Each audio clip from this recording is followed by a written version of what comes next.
Στο 1985 η Ferrari δεν έτρεχε απλώς για νίκες. Πάλεψε για το όνειρο. Η σκουντερία ξεκινούσε τη σεζόν με αποφασιστικότητα και πίστη. Η νέα 156-85 ήταν δυνατή, κομψή. Una vera macchina da corsa. Ο Μικέλε Αλμπορέτο οδηγούσε με καρδιά. Η ομάδα έδειχνε ικανή να φέρει ξανά τον τίτλο στο Μαρανέλο.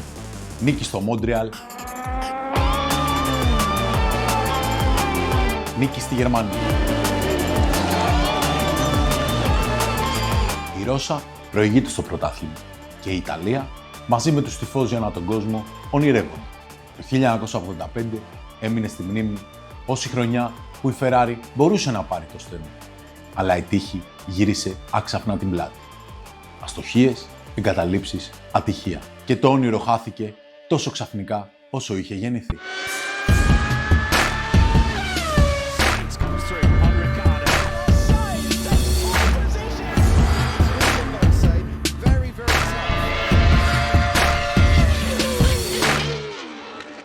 Ciao ragazzi! Σήμερα, μέσα από το Mini Maranello, ταξιδεύουμε πίσω στο 1985. Τη χρονιά της Ferrari 156-85. Σε αυτό το ιστορικό ταξίδι στο χρόνο, θα δούμε από κοντά δύο υπέροχα μοντέλα ρητίνης κλίμακας 1.18 αυτού του σαγηνευτικού μονοθεσίου. Πρώτα, θα δούμε μια έκδοση της 156-85 από την GP Replica, που αποτυπώνει την ομορφιά, την λεπτομέρεια και την αίσθηση του μονοθεσίου ολόκληρης της χρονιάς. Σε συνεργασία με την εταιρεία Technomodel, που έγινε συνοδοιπόρος στο κανάλι σε αυτό το ταξίδι, θα δούμε και το ξεχωριστό μοντέλο της εταιρείας από το Grand Prix του Καναδά, που αναπαριστά τη νίκη του Μικέλε Αλμπορέτο. Μια ιστορική στιγμή γεμάτη μνήμες και πάθος. Στο επεισόδιο θα εξετάσουμε εις βάθος την αληθινή 156-85, τον κινητήρα V6 Turbo, το αεροδυναμικό της πακέτο, τις τεχνικές λεπτομέρειες που την έκαναν ανταγωνιστική, αλλά και τους ανθρώπους πίσω από αυτή τη μηχανή που πάλεψαν καθημερινά για να φέρουν τη σκοντερία μπροστά από τον ανταγωνισμό. Τέλος, θα κάνουμε και μια ανασκόπηση ολόκληρη τη σεζόν του 85, αγώνα με τον αγώνα, και θα θυμηθούμε πώς η Ferrari πάλεψε για τον τίτλο και τι τελικά της τον στέρισε. Όλα αυτά σε ένα επεισόδιο γεμάτο ιστορία, τεχνολογία και φυσικά πάθος για τη Ferrari. Λάβετε θέσεις και πάμε να ταξιδέψουμε στο υπέροχο παρελθόν. Όπως έχουμε δει σε πάρα πολλά GP Replica μοντέλα που έχουμε δείξει, το packaging της εταιρείας είναι αρκετά όμορφο. Έρχεται σε ένα μαύρο κουτί με τις πληροφορίες του μοντέλου και το logo της εταιρείας και ανοίγοντάς το θα βρούμε μέσα το Certificate of Authenticity για να ξέρετε ότι είναι μοναδικό για σας, πανάκι καθαρισμού και μέσα θα βρούμε το μοντέλο σε ένα πολύ ενισχυμένο plexiglass για να το προστατεύει. Παίρνοντας το μοντέλο στα χέρια μας, θα το βρούμε σε μια δερμάτινη μαύρη βάση, κλασικά όπως έχουμε δει από την GP Replica, πάρα πολύ ωραία, με το αλουμινένιο ταμπελάκι που δείχνει τις πληροφορίες του μοντέλου. Είναι ένα μοντέλο περιορισμένης κυκλοφορίας 500 κομματιών και αμέσως σαγηνευόμαστε από την ομορφιά της εποχής. Πάμε να το δούμε και από κοντά. Μπροστά, η κάρμπον αεροτομή τραβά αμέσως το βλέμμα. Βαριά, στιβαρή, ακριβώς όπως στην εποχή της. Το όμορφο ρίχος που ξεχωρίζουν μέχρι και οι βίδες αποπνέει καθαρή μηχανολογική τέχνη. Δίπλα, οι εισαγωγές αέρα των φρένων, φτιαγμένες εξ ολοκλήρου και αυτές από κάρμπον, συνεχίζουν τη λεπτομέρεια μέχρι και στο καπάκι τους. Η ανάρτηση έχει σχεδιαστεί υπέροχα. Κάθε μεταλλική ένωση στα ψαλίδια δείχνει το πάθος της GP Replicas για πιστότητα. Με το χαρακτηριστικό αστέρι βαμμένο στο χρώμα του χαλκού, πλαισιώνονται από ένα ελαστικό με ρεαλισμό που σχεδόν σε ξεγελά. Και ύστερα στο cockpit. Εδώ πραγματικά δεν μπορείς να μην μείνεις με το στόμα ανοιχτό. Παντού κάρμπον λεπτομέρεια σε όλη την καμπίνα. Το δερμάτινο κάθισμα, οι ζώνες, ο πυροσβεστήρας στα πόδια του οδηγού, ακόμα και ο λευγές ταχυτήτα. Όλα αποδίδονται με τρόπο που σε μεταφέρει απευθείας μέσα στο μονοθέσιο.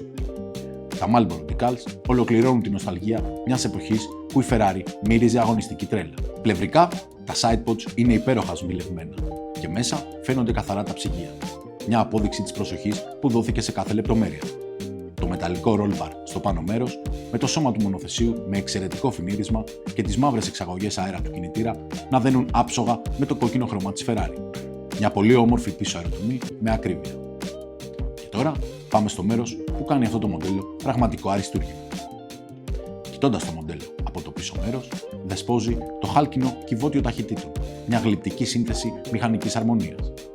Μέσα από τα ανοίγματα μπορείς να διακρίνεις μέχρι και τον ίδιο τον κινητήρα. Τα ψαλίδια πίσω αγκαλιάζουν το κυβότιο στιβαρά και λεπτοδουλεμένα, ενώ οι δομές των φρένων ολοκληρώνουν το σύνολο με ρεαλισμό. Και τέλος, οι εξατμίσεις. Ενσωματωμένες στο πάτωμα κλέβουν την παράσταση. Αυτό δεν είναι απλώς ένα μοντέλο. Είναι ένας φόρος τιμής στη μηχανική, στην ομορφιά και την ψυχή της Ferrari.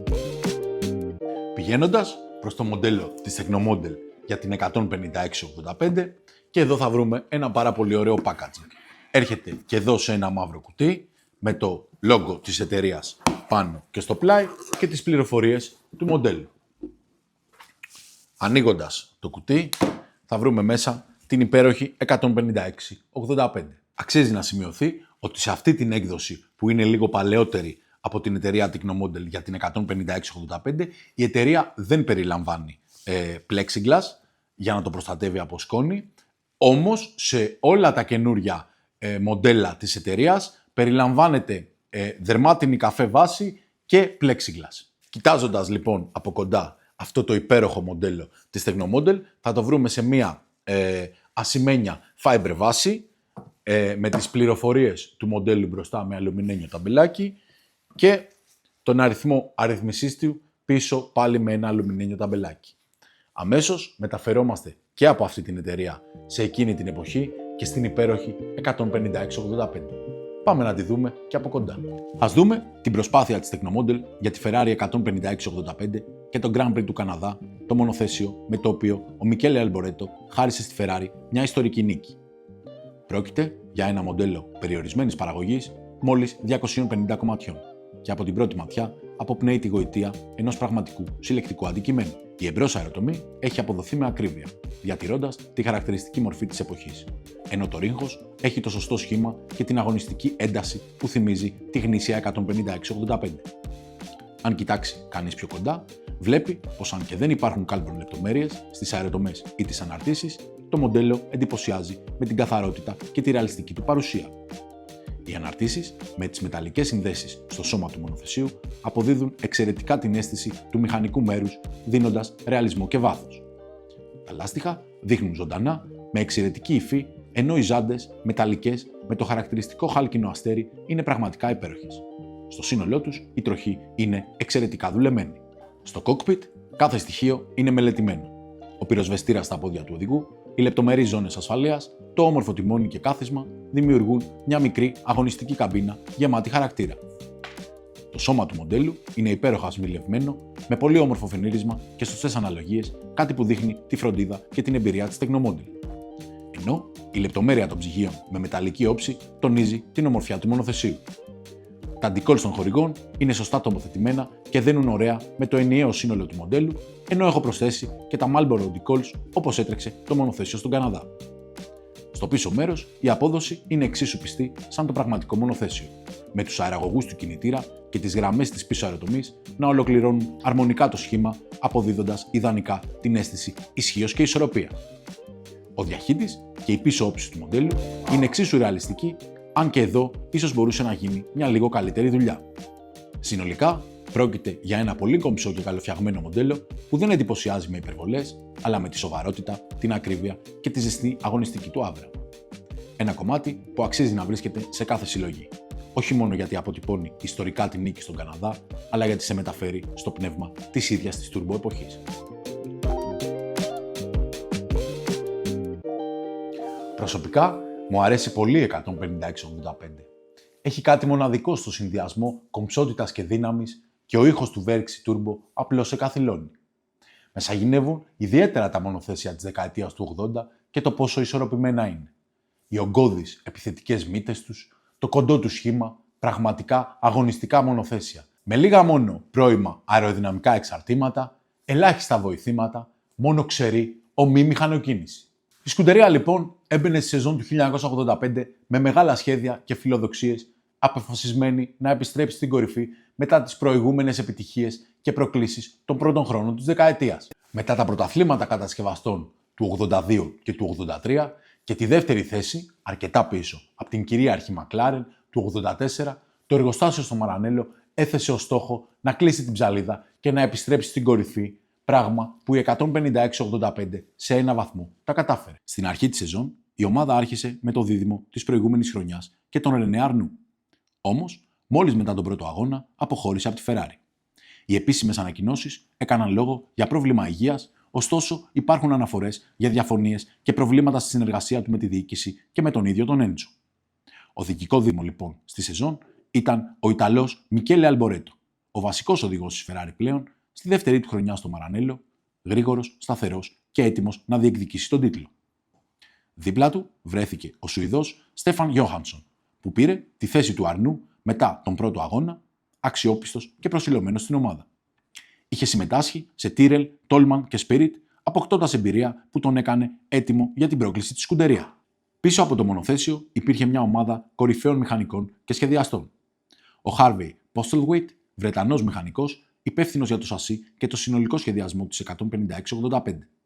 Μετά από την προσχώρησή του στη σκουντερία το 1981, συνέβαλε στην εισαγωγή σύνθετων υλικών Kevlar Carbon για το μονοθέσιο.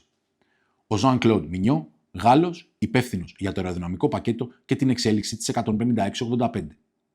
Ο Μάουρο Φοργκέρι, θρύλος Ιταλός μηχανικός, που πλέον είχε την επίβλεψη κινητήρα και κυβωτίου για τη Ferrari και το 1985 είχε ήδη κάνει τη μετάβαση σε πιο advanced research ρόλο. Τέλος, ο Μάρκο Πισινίνι, team principal και διοικητικός υπεύθυνος, φρόντιζε τη ομάδα να λειτουργεί άψογα στο στρατηγικό σχεδιασμό.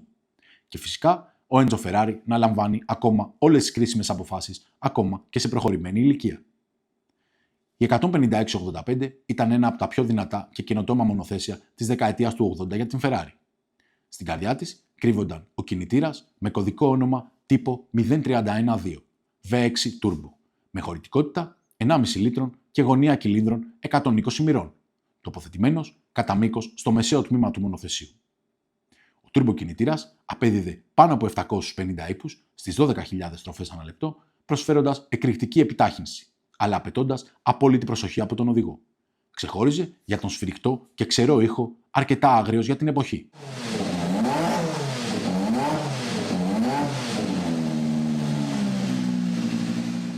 Το κυβότιο της 156-85 ήταν το Ferrari Type 635. Ήταν χειροκίνητο 5 σχέσεων τοποθετημένο οριζόντια. Διέθετε πολλαπλό δίσκο συμπλέκτη και ενσωματωμένο σύστημα λιπαντικού και συνεργάζονταν με τον κατά μήκος τοποθετημένο V6 turbo κινητήρα, μεταφέροντας με ακρίβεια τη ροπή στις πίστες. Το σασί του μονοθεσίου ήταν φτιαγμένο από σύνθετα υλικά. Μια μίξη από ανθρακόνημα και κεύλαρ, ελαφρύ και ταυτόχρονα πολύ ανθεκτικό. Το μεταξόνιο ήταν μόλις 2,76 μέτρα, πολύ μικρότερο σε σχέση με τα σημερινά μονοθέσια που μοιάζουν σχεδόν με θηρία δίπλα του. Η μπροστινή αεροτομή συνδύαζε ένα ευρύ ρίγχος που έσπαγε τη ροή του αέρα με μια πολύ λεπτή σχεδίαση ώστε να διοχετεύει σωστά τον αέρα κάτω από το μονοθέσιο. Η σχεδίαση και η αεροδυναμική της 156-85 ήταν προσεγμένη. Οι πλευρικές θήκες με ενσωματωμένους τους radiators, οι οποίοι ήταν τοποθετημένοι παράλληλα στον άξονα προώθησης, καθοδηγούσαν σωστά τον αέρα, μειώνοντας την αντίσταση και βελτιώνοντας την ψήξη του κινητήρα και του τούρμπου.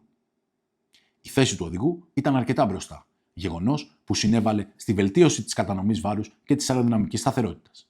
Κάθε γραμμή και καμπύλη του αμαξώματος είχε σκοπό την καλύτερη ροή αέρα, ειδικά στο πίσω μέρος, και τη μέγιστη απόδοση στις πίστες. Η 156-85 είχε ανεξάρτητες αναρτήσεις τόσο εμπρός όσο και πίσω, με διπλά ψαλίδια και pull rod ενεργοποίηση. Τα ελαττήρια και τα αμορτισέρ ήταν τοποθετημένα εσωτερικά, ενώ οι αντιστρεπτικές ράβδοι βελτίωναν την πλευρική σταθερότητα. Είχε δίσκους φρένων από κάρμπον και τετραπίστονες δαγκάνες της Brembo, σε εμπρός και πίσω τροχούς για αποτελεσματική πέδηση και αντοχή στη θερμότητα. Το βάρος του μονοθεσίου έφτανε στα 500 περίπου κιλά με υγρά και η Ferrari χρησιμοποιούσε καύσιμα και λιπαντικά από την Ajip, τεχνικό συνεργάτη της ομάδας για χρόνια. Στα ελαστικά έγινε η μετάβαση στην Goodyear μετά την προσωρινή αποχώρηση από το σπορ της Michelin. Η Ferrari 156-85 δεν ήταν απλώς ένα μονοθέσιο. Ήταν η τέλεια έκφραση του πνεύματος του Μαρανέλου στα μέσα της δεκαετίας του 80. Συνδυασμός δύναμης, τεχνολογίας και ιταλικού πάθους. Με τον ήχο του V6 Turbo να σκίζει τον αέρα, τις κόκκινες καμπύλες να αιχμαλωτίζουν τα βλέμματα και την ομάδα να δίνει τα πάντα πίσω από τον γκαράζ, η 156-85 έψαχνε πώς η Ferrari θα μπορούσε ξανά να αγγίξει στην κορυφή. Ήταν μια εποχή που η τεχνολογία συναντούσε το συναίσθημα Και αυτό το μονοθέσιο, με την ένταση και την ομορφιά του, έμεινε ως ένα από τα πιο χαρακτηριστικά σύμβολα της Ferrari στην turbo εποχή. Και τώρα, ας δούμε το χορηγό του σημερινού επεισοδίου. Η Tecnomodel είναι μια ιταλική εταιρεία που από το 1996 δημιουργεί εκπληκτικά μοντέλα, πλούσια σε λεπτομέρεια και απόλυτα πιστά στα πρωτότυπα. Κάθε μοντέλο είναι χειροποίητο και η παραγωγή του είναι περιορισμένη και αριθμημένη, κάνοντάς το μοναδικό για κάθε συλλέκτη. Πέρα από τη Φόρμουλα 1, η Tecnomodel δημιουργεί μοντέλα αγωνιστικών, σπορ και πολιτικών αυτοκινήτων, αλλά και από άλλες ιστορικές κατηγορίες. Και φυσικά, αν δεν είστε μόνο φίλοι της Ferrari, θα βρείτε μοντέλα και από άλλες εμβληματικές ομάδες και κατασκευαστές, όλα φτιαγμένα με την ίδια ιταλική φινέτσα και ακρίβεια. Κάτω από την περιγραφή του βίντεο θα βρείτε το link για το επίσημο site της Tecnomodel, καθώς και για έναν κωδικό που σας δίνει 10% έκπτωση στις αγορές σας. Με τη νέα 156-85 έτοιμη, η Ferrari έμπαινε στη σεζόν γεμάτη ελπίδες. Η ομάδα είχε στα χέρια της ένα δυνατό μονοθέσιο, έναν αποφασισμένο Μικέλε Αρμπορέτο και μια ανανεωμένη τεχνική βάση και σχεδιασμό που ήθελε να φέρει ξανά το όνομα Ferrari στην κορυφή. Ο ανταγωνισμός ήταν σκληρός. Η McLaren μπήκε ως το φαβορί αφού έρχονταν από τη θριαμβευτική προηγούμενη σεζόν και με τους Prost Lauda. Όλοι περίμεναν να συνεχίσει δυνατά. Η Lotus είχε αποκτήσει τον Senna και με το νέο 97T με Renault Turbo θεωρούνταν άμεση απειλή. Η Williams Honda έδειχνε τεράστια βελτίωση μέσα στη νέα Turbo εποχή. Όμως στο Μαρανέλο υπήρχε η πίστη πως αυτή τη χρονιά η σκουντερία θα έβρισκε ευκαιρία να διεκδικήσει το πρωτάθλημα. Η χρονιά ξεκινά στο καυτόριο Ντε Τζανέιρο. Η Ferrari παρατάσσει τη νέα 156-85 με τον Μικέλε Αρμπορέτο και τον Ρενέ Αρνού. Στις καταρακτήριες, ο Αρμπορέτο εντυπωσίασε και πήρε την πόλ με τη Ferrari με έναν εκπληκτικό γύρο, ενώ ο Αρνού θα ξεκινούσε πιο πίσω 7ος. Στον αγώνα, ο Αλμπορέτο έμεινε δεύτερος στην εκκίνηση πίσω από τον Ρόσμπεργκ με Williams, όμως μετά τα προβλήματα του Φιλανδού ξαναπέρασε γρήγορα στην πρωτοπορία. Έτσι η μάχη για την νίκη δόθηκε με τον Άλαν Πρόστ, αφού πολλοί οδηγοί, μεταξύ άλλων Λάουντα και Σένα, εγκατέλειψαν στις πολύ ζεστές συνθήκες. Ο Γάλλος ήταν αρκετά πιο γρήγορος και κέρδισε τον αγώνα με τον Αλμπορέτο δεύτερο, ενώ οι δυο τους έριξαν γύρω σε όλο το φύλλο και ο Αρνού έδωσε πολύτιμους βαθμούς τερματίζοντας τέταρτος. Η σκουντερία φεύγει από τη Βραζιλία με αισιοδοξία και πίστη στο νέο της μονοθέσιο. Η Ferrari φτάνει στο δεύτερο αγώνα στο Εστορίλ με τον Μικέλε Αλμπορέτο και πλέον δίπλα του τον Στέφαν Γιόχανσον. Στις καταρακτήριες, ο Αλμπορέτο παίρνει την 5η θέση ενώ ο Γιόχανσον ξεκινάει 10ος. Την πόλ παίρνει ο Σένα για πρώτη φορά στην καριέρα του. Στον αγώνα, που διεξήνθη υπό βροχή την Κυριακή, ο Αλμπορέτο διατηρεί σταθερό ρυθμό και τερματίζει δεύτερος, αποφεύγοντας τα λάθη, οδηγώντας εξαιρετικά στις δύσκολες συνθήκες, ενώ ο Γιόχανσον τερματίζει 8ος. Η νίκη πηγαίνει στον Άιρτον Σένα, ο οποίος εντυπωσιάζει για πρώτη φορά με το μοναδικό του ταλέντο στη βροχή και πανηγυρίζει την πρώτη νίκη της τεράστια μετέπειτα καριέρας, κάνοντας περίπατο στον αγώνα, προχωρώντας τη βροχή. Χαρακτηριστικό είναι ότι έριξε γύρω σε όλα τα μονοθέσια πλην του Αλμπορέτο. Η σκουντερία φεύγει από την Πορτογαλία με ικανοποίηση και δεύτερο σε ριβάθρο. Στον τρίτο αγώνα, στο Σαν Μαρίνο, στην πίστα της Ήμολα, στις καταρακτήριες δοκιμές, ο Αλμπορέτο ήταν τέταρτος, ενώ ο Γιόχανσον 15ος. Η pole position πήγε ξανά στον Αέρτον Σένα. Ο αγώνας εκτελήθηκε σχεδόν σε φιάσκο οικονομίας καυσίμου. Πάρα πολλοί οδηγοί έμειναν από καύσιμα στους τελευταίους γύρους, δημιουργώντας ανατροπές και αναπάντεχα αποτελέσματα. Ο Μικέλε Αλμπορέτο εγκατέλειψε νωρίς με πρόβλημα στα ηλεκτρονικά, αφήνοντας τον Γιόχανσον να αναλάβει δράση. Αυτός έκανε μια εντυπωσιακή πρόοδο και από τη 15η θέση, φτάνοντας μέχρι την κορυφή και να διεκδικεί τη νίκη με εκπληκτικό ρυθμό, αλλά ένα μικρό σφάλμα στο ηλεκτρονικό σύστημα της Ferrari και μια ρογμή στο σωλήνα του Turbo αύξησαν την κατανάλωση καυσίμου χωρίς να το γνωρίζει η ομάδα.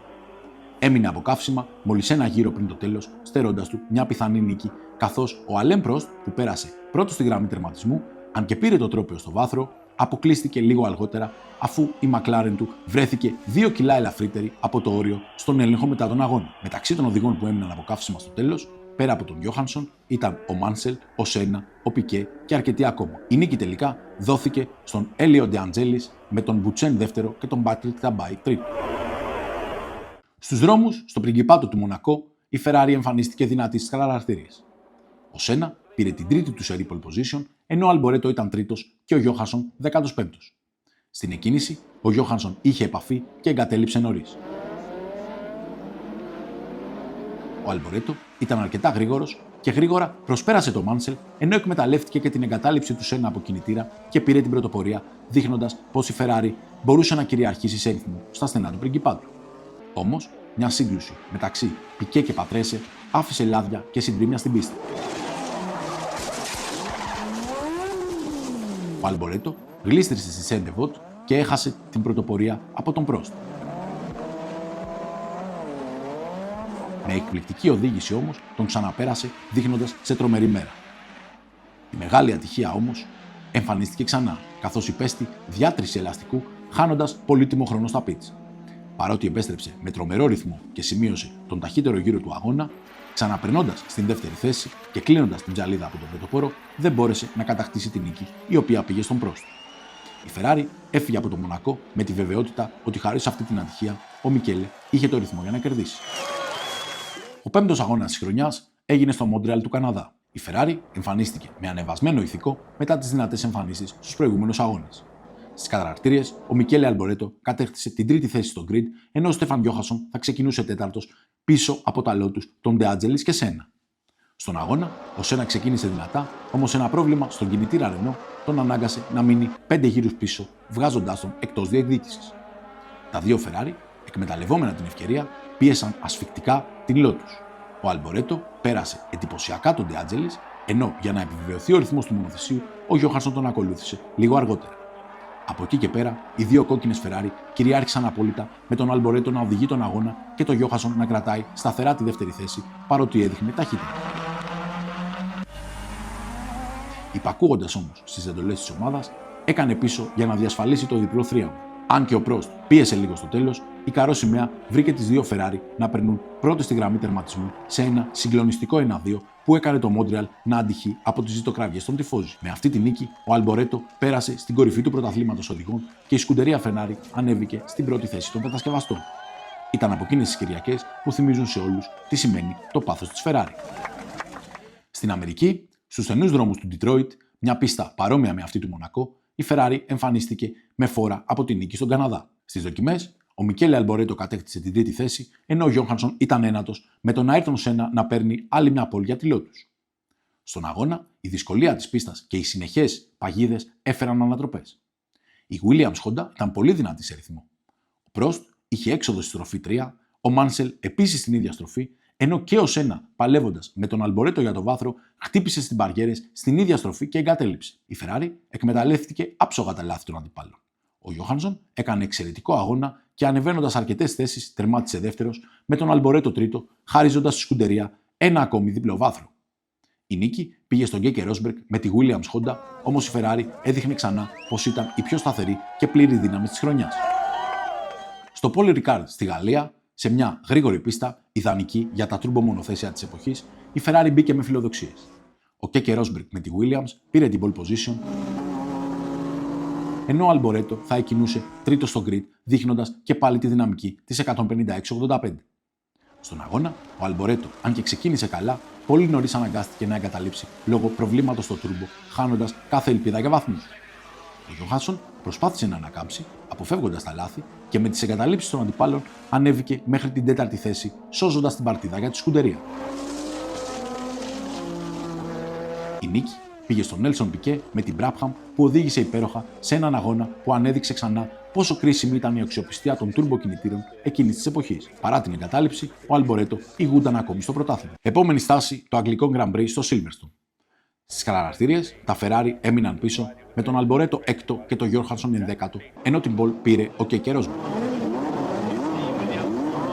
Στον αγώνα, ο Σένα θα κάνει μια εκπληκτική εκκίνηση και θα στρίψει πρώτος στην πρώτη στροφή από την τετάρτη θέση. Ταυτόχρονα, ο Γιόχανσον θα έχει σύγκρουση στις πιο πίσω θέσεις και θα αποσυρθεί άμεσα. Ο αγώνας εξελίχθηκε σε μια μεγάλη μάχη μεταξύ των Σένα και Πρόστ, την πρώτη τους και μια πρώιμη γεύση για το τι θα επακολουθήσει τα επόμενα χρόνια.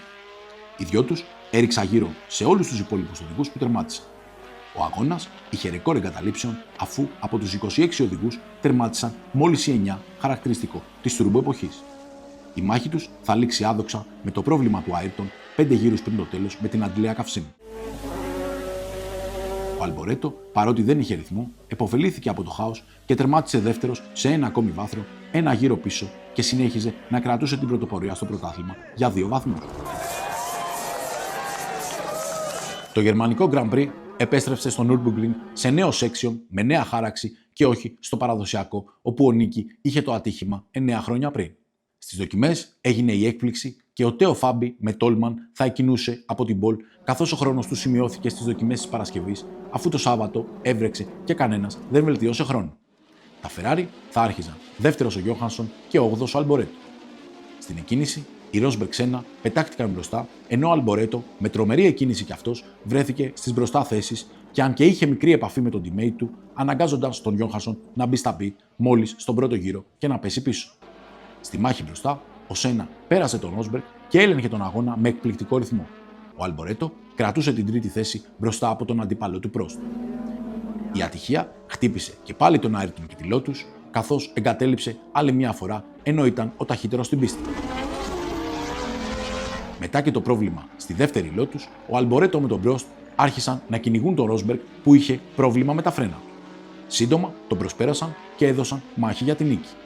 Ο Αλμπορέτο βρήκε ρυθμό και στο τέλος άνοιξε τη διαφορά για να πάρει μια μεγάλη νίκη και να δώσει μεγάλη χαρά στην ομάδα και στους τυφώζοι. Ήταν μια νίκη που τον έβαλε για τα καλά στην πρώτη θέση της βαθμολογίας και γέμισε όνειρα για τον τίτλο την ομάδα. Στον 10ο γύρο της χρονιάς, στην πίστα της Αυστρίας, οι καταρακτήριες το Σάββατο κύλησαν άσχημα για τη Ferrari. Ο Αλμπορέτο ξεκίνησε ένατος και ο Γιόχανσον 12ος, καθώς η ομάδα αντιμετώπισε δυσκολίες στο σετάρισμα. Την πόλ πήρε ο Πρόστ. Στην εκκίνηση, ο Αλμπορέτο είχε σύγκρουση με τον Μπέργκερ και καθώς βγήκε η κόκκινη σημαία, συνέχισε με το spare car.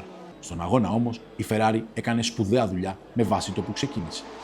Η ομάδα ήταν σταθερή και ο Αλμπορέτο τερμάτισε τρίτος σε ένα ακόμη βάθρο, οδηγώντας έξυπνα και εκμεταλλευόμενος τις ατυχίες των άλλων. Ο Γιόχανσον ακολούθησε στην τέταρτη θέση, εξασφαλίζοντας ισχυρή συγκομιδή βαθμό. Μετά την εγκατάλειψη του Λάουντα, η νίκη πήγε στον Αλέν Πρόστ αρκετά εύκολα, που νίκησε τον Σένα, αλλά η Ferrari έδειξε πως παρά τις θέσεις εκκίνησης και τα προβλήματα, η 156-85 είχε αξιοπιστία και σωστή στρατηγική. Επίπονη, δυνατή, η Ferrari απέδειξε πως δεν είχε σκοπό να υποχωρήσει, κρατώντας τη διαφορά στο πρωτάθλημα κατασκευαστών. Στο Ζάνδορτ, για τον 11ο αγώνα της χρονιάς, η Ferrari έζησε ένα πολύ δύσκολο Σάββατο. Τα δύο μονοθέσια βρέθηκαν στις πίσω θέσεις του grid, στις θέσεις 16 και 17, μακριά από τις προσδοκίες. Ο Νέλσον Πίκε πήρε την pole position, όμως στην εκκίνηση το μονοθέσιο του κόλλησε και από καθαρή τύχη δεν υπήρξαν συγκρούσεις στο στενό κομμάτι της πίστας. Από εκεί και πέρα, ο αγώνας εξελίχθηκε σε εσωτερική μάχη της McLaren, με τον Νίκι Λάουντα και τον Αλέν Πρόστ να δίνουν μια απίστευτη μονομαχία που τελικά κατέληξε στον Αυστριακό. Η Ferrari με τον Μικέλε Αλμπορέτο, έναν οδηγό που δεν τα παρατά ποτέ, που με εκπληκτική οδήγηση και σταθερό ρυθμό ανέβηκε μέχρι την τέταρτη θέση, φτάνοντας μια ανάσα πίσω από τον Άιρτον Σένα, και αν ο αγώνας κρατούσε ένα γύρο παραπάνω, θα είχε ανέβει και στο βάθρο, καθώς στο τέλος ήταν πολύ πιο γρήγορος. Αυτή ήταν η τελευταία νίκη του Νίκι Λάουντα στο σπορ.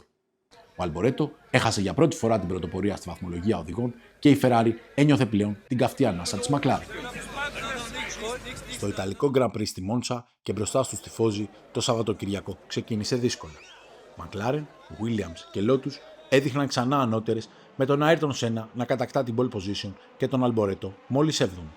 Στον αγώνα, ο Κέκε Ρόσμπεργκ πήρε το προβάδισμα και για μεγάλο μέρος του αγώνα φαίνονταν πως θα κρατήσει τη νίκη, δίνοντας μάχη με τον Πρόστ. Οι δυο τους ήταν σχεδόν ένα λεπτό μπροστά από όλους.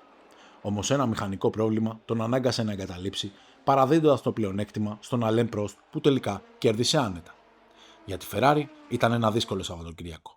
Ο Αλμπορέτο δεν είχε ρυθμό, αλλά ενώ κρατούσε κάποιους βαθμούς, εγκατέλειψε, ενώ και ο Στέφαν Γιόχανσον ένα γύρο πίσω κατάφερε να τερματίσει μόλις πέμπτος. Πλέον η σκουντερία έχασε και το προβάδισμα στο κατασκευαστών για 2 βαθμούς. Στον 13ο αγώνα της σεζόν, η Ferrari έφτασε στο Σπα έτοιμη για μάχη, αλλά η βροχή και η τύχη επιφύλαξαν νέα πλήγματα. Στις καταρακτήριες, ο Μικέλε Αλμπορέτο κατέλαβε την τέταρτη θέση στο grid, ενώ ο Στέφαν Γιόχανσον ήταν πέμπτος, με τον Πρόστ να παίρνει την πόλη.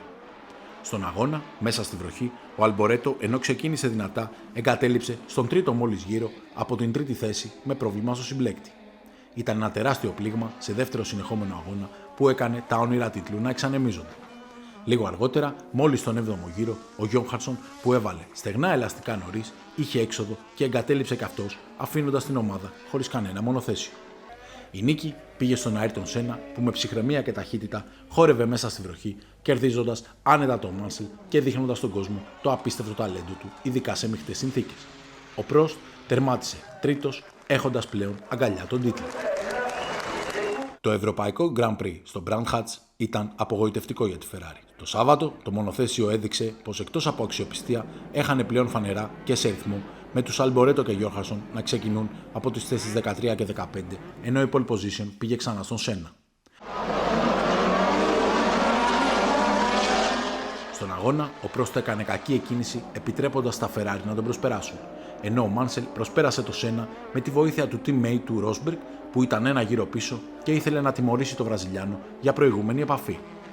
Στον 14ο γύρο, το τούρμπο του Αλμπορέτο έσκασε, σβήνοντας οριστικά τα όνειρα τίτλου μέσα στον καπνό και τη φωτιά, ενώ και ο Γιόχανσον αντιμετώπισε ηλεκτρικό πρόβλημα. Η νίκη πήγε στον Μάνσελ, η πρώτη της μεγάλης καριέρας του, μπροστά στους ενθουσιασμένους Βρετανούς φιλάθλους με τον Σένα δεύτερο. Ο Πρόστ, οδηγώντας προσεκτικά, τερμάτισε τέταρτος και εξασφάλισε τον πρώτο παγκόσμιο τίτλο της καριέρας του και πρώτο για Γάλλο οδηγό.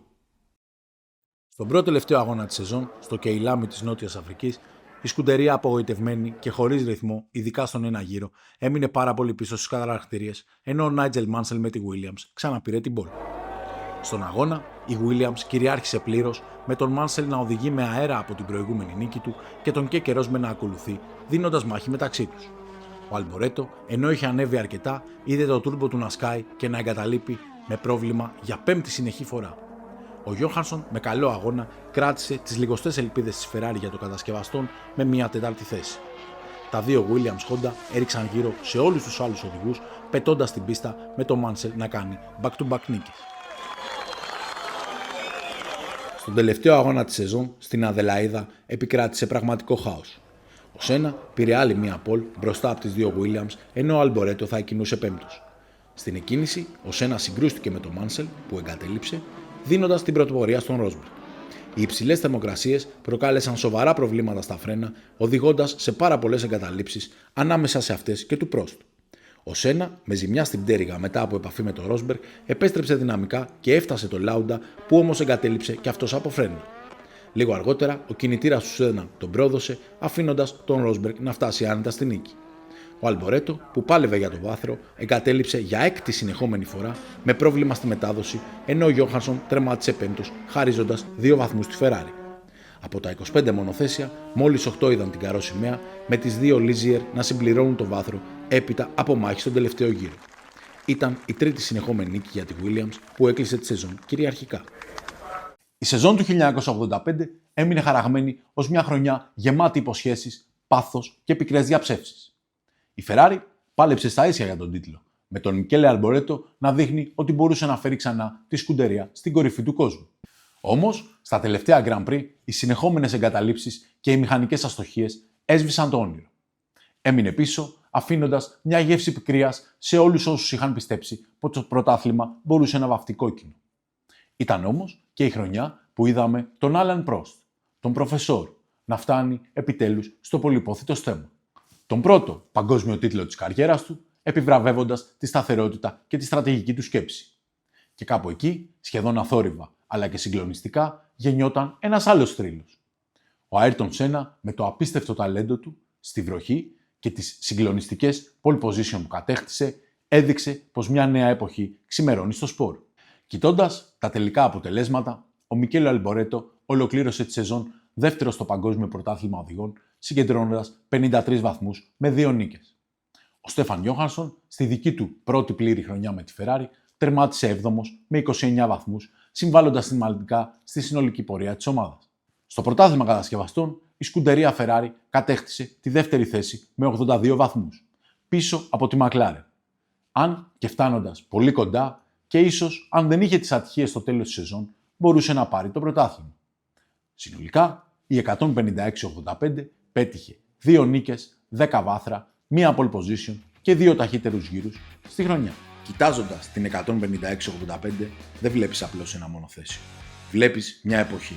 Μια εποχή που η ταχύτητα συναντούσε την τρέλα και η τεχνολογία δοκιμάζονταν στα όρια της. Ήταν μια Ferrari γεμάτη πάθος, δύναμη και ήχο. Και ίσως, όπως τη χαζεύουμε, μπορούμε ακόμα να ακούσουμε εκείνον τον V6 Turbo να σφυρίζει στις ευθείες του 1985. Αν σας άρεσε το επεισόδιο, εγγραφείτε στο κανάλι, αφήστε ένα like που βοηθάει πολύ και γράψτε μου στα σχόλια τη γνώμη σας για εκείνη την αγνή και σκληρή εποχή. Και όπως πάντα, ας συνεχίσουμε να ονειρευόμαστε και να αγαπάμε το μοντελισμό και τη σκουντερία. Forza Ferrari!